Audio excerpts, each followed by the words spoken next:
So it's all about my height growth journey. बात करते हैं। हमें थोड़ा फ्लैशबैक में जाना पड़ेगा आज से 1 साल पहले, 2023 के बिगिनिंग पे, जब मेरा हाइट कुछ खास नहीं था, 5'4", 5'5" के करीब था। उस टाइम पे मैं जिम वगैरह कुछ नहीं करता था और सिर्फ ग्राउंड पे जाता था और होम वर्कआउट करता था। तो बेसिकली ग्राउंड पे जाके मैं लंबे लंबे स्प्रिंट मारा करता था, 100 मीटर, 400 मीटर, 1600 मीटर में लंबे लंबा स्प्रिंट मारता था और बस घर चला आता था। लेकिन 2023 के बिगिनिंग पे मैंने स्टार्ट किया। बेसिकली मेरे को हाइट के बारे में ज़ीरो नॉलेज था कि हाइट बढ़ने से क्या फ़र्क पड़ेगा, हाइट मैं क्यों बढ़ाऊँ, कोई मेरे को नॉलेज नहीं था। लेकिन फिर भी मैं एक दोस्त से मिला जो कि तकरीबन 10-12 साल से एथलेटिक्स कर रहा है, लॉन्ग जंप, हाई जंप वगैरह ये सब करता था। तो उसने मेरे को बोला कि भाई तेरा हाइट अभी छोटा है। तो मैंने बोला कोई बात नहीं भाई, जेनेटिक्स में नहीं है, क्योंकि उस बंदे का जो जेनेटिक्स था वो बहुत हाई लेवल था और वो 6'1" का हाइट था, उसका 6 फुट 1 इंच का हाइट था। तो एथलेटिक्स में उसको बहुत ज़्यादा फ़ायदा मिलता था। वो हमारे साथ खेलता था एथलेटिक्स और रनिंग वगैरह हम करते थे एक साथ। तो मैं जब गिव अप कर देता था ना कि चल भाई मेरे से और नहीं हो रहा अब, तो वो मेरे को पुश करता था कि कर, तू फिर से एक राउंड मार सकता है। और उसने मेरे को बहुत ज़्यादा स्ट्रेचिंग करवाया था उस 1 महीने के अंदर, जिस 1 महीने के अंदर मैंने 2 से 3 इंच अपना हाइट बढ़ाया था। अनबिलीवेबल लगता है शायद से, लेकिन पूरा वीडियो को देखो समझ में आएगा। बेसिकली उस टाइम पे मैं बहुत ज़्यादा स्ट्रेच करने लग गया था। मतलब वो मेरा जो दोस्त है वो मेरे को बहुत ज़्यादा स्ट्रेचिंग करवा था। उसने बोला था कि पावर नाम का कोई एक्सरसाइज होता है, पावर, मेरे को नहीं पता ठीक से, लेकिन पावर नाम का कोई एक्सरसाइज था जिस एक्सरसाइज के पैर का जो ग्लूट्स, हैमस्ट्रिंग होता है ना, वो मतलब पूरा का पूरा फट जाता है, इतना ज़्यादा वो हार्ड। उस पावर एक्सरसाइज के अंदर 5 एक्सरसाइज रहते थे और कुछ सेट रहते थे। तो वो मुझे करवाता था, मैं और मेरा एक दोस्त था और वो बंदा मेरे को करवाता था। तो बेसिकली मैंने 15 दिन 16 दिन तक ये सब किया और लॉन्ग जंप हाई जंप हमारा चलता ही रहता था और स्प्रिंट वगैरह सभी करते थे।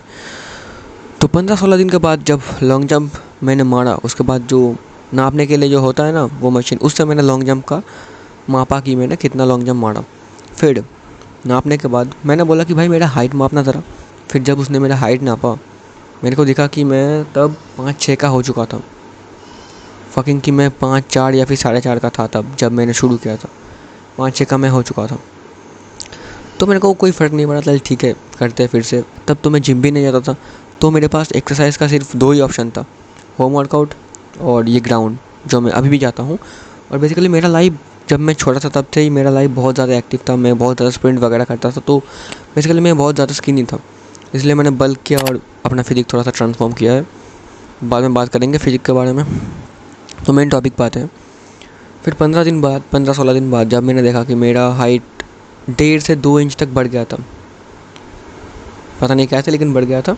और तब मेरा हाइट बढ़ने का एज भी था, तो शायद से ये कारण भी हो सकता है। और मेन जो कारण था वो ये था कि तब मैं होम वर्कआउट भी कर रहा था, तो मेरे को डाइट वगैरह के बारे में कंप्लीट नॉलेज मिल चुका था कि डाइट क्या होता है, मतलब प्रोटीन कितना खाना चाहिए, मेरे को कंप्लीट नॉलेज मिल चुका था। मैं प्रोटीन तो कंप्लीट तो नहीं कर पाता कभी, बॉडी वेट जितना भी प्रोटीन का है मैंने कंप्लीट नहीं कर पाया हूँ, लेकिन फिर भी मेरा हाइट बढ़ चुका था। जेनेटिक पोटेंशियल मैं अभी बीट नहीं कर पाया हूँ। वो दोस्त मेरे को फिर से वो स्ट्रेचिंग करवाता था, बहुत ज़्यादा 1.5 घंटे तक हम स्ट्रेचिंग करते। पहले तो 1 घंटा रनिंग स्प्रिंटिंग में चला गया, फिर आधा घंटा लॉन्ग जंप हाई जंप में चला गया, फिर आधा घंटा तक हम स्ट्रेचिंग किए जा रहे हैं, ऐसा चलता था। तो फिर से जब 21 दिन बीत गए, मतलब 15 दिन हुआ, उस 15 दिन के बाद फिर से 21 दिन हो गए, तो टोटल तुम्हारे हो गए 36 दिन के करीब कुछ होता है। उस टाइम पे मैंने बोला कि भाई मेरा फिर से एक बार हाइट नापना। तो मैंने देखा कि फकिंग मेरा हाइट फिर से 1 इंच बढ़ गया था। तो मैं तो शौक हो रहा था कि मेरा हाइट ऐसे बढ़ क्यों रहा है। तो वो बंदा मेरे को बोल रहा था कि देख भाई मेरे बदला तेरा भी हाइट बढ़ रहा है। तो मैं भी खुश था, चलो हाइट बढ़ता तो है, कोई बात नहीं।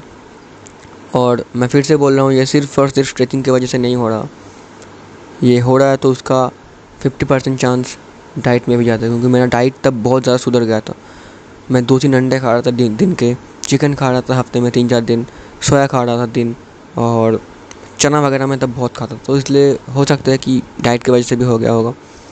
मैं तो कोई डॉक्टर नहीं हूँ, जो मेरा एक्सपीरियंस है मैं वही शेयर कर रहा हूँ। तो अब उसके बाद होता है असली खेल। यहाँ पे कैच है, सुनना अच्छे से। अब हम 3 बंदे एक साथ एक्सरसाइज करते थे, जैसे मैंने पहले ही बोला कि मैं और जो हमको एक्सरसाइज करवाता था वो, और हमारा एक दोस्त, मतलब मेरा एक दोस्त। और मेरा हाइट तब 2-3 इंच तक तो बढ़ चुका था, लेकिन मेरा जो दोस्त का हाइट था वो नहीं बढ़ा। डाइट के बारे में उसको भी पता था, लेकिन वो बहुत अच्छा डाइट में फोकस नहीं करता था मैं जितना करता था। तो फिर भी उसका हाइट नहीं बढ़ा, और उसका जेनेटिक पोटेंशियल में भी हाइट नहीं है अच्छा खासा। और उसका हाइट अभी भी वैसा ही है, 1 साल बीत गया लेकिन बड़ा होगा शायद से 1 इंच थोड़ा सा। मेरा तो 4-5 इंच बढ़ चुका था 1 साल के अंदर। तो बेसिकली अगर तुम्हारा जेनेटिक्स में हाइट नहीं है तो हाइट तो बढ़ना नामुमकिन है, ये सबको पता है।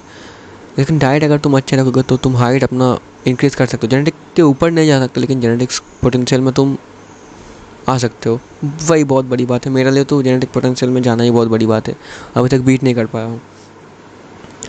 तो बेसिकली मेरा मेन बोलने का मोटिव ये था कि देखो अब कैच यहाँ पे आता है, जब मैंने जिम जॉइन किया तो मैं सुबह ही जिम जाता हूँ, सुबह ही मैं एथलेटिक्स करता हूँ, तो अभी भी मैं करता हूँ वो सब।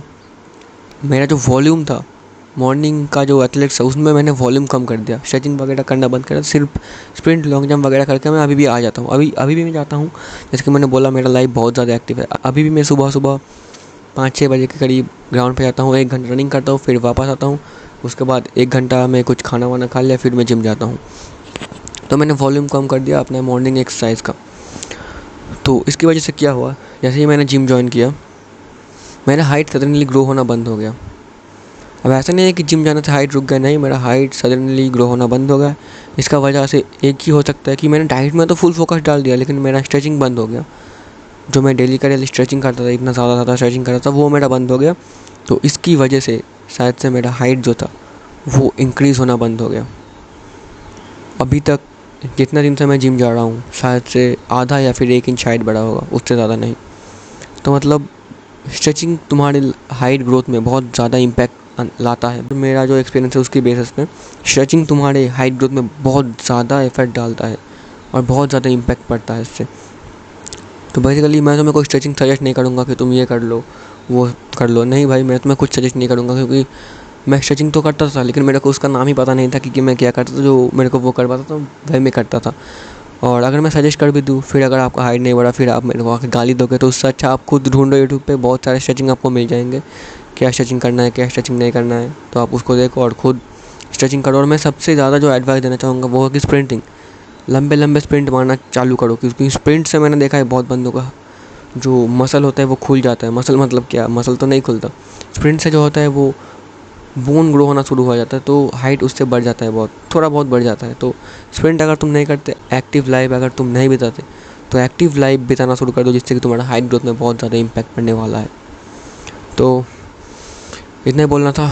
Be the best, love you all.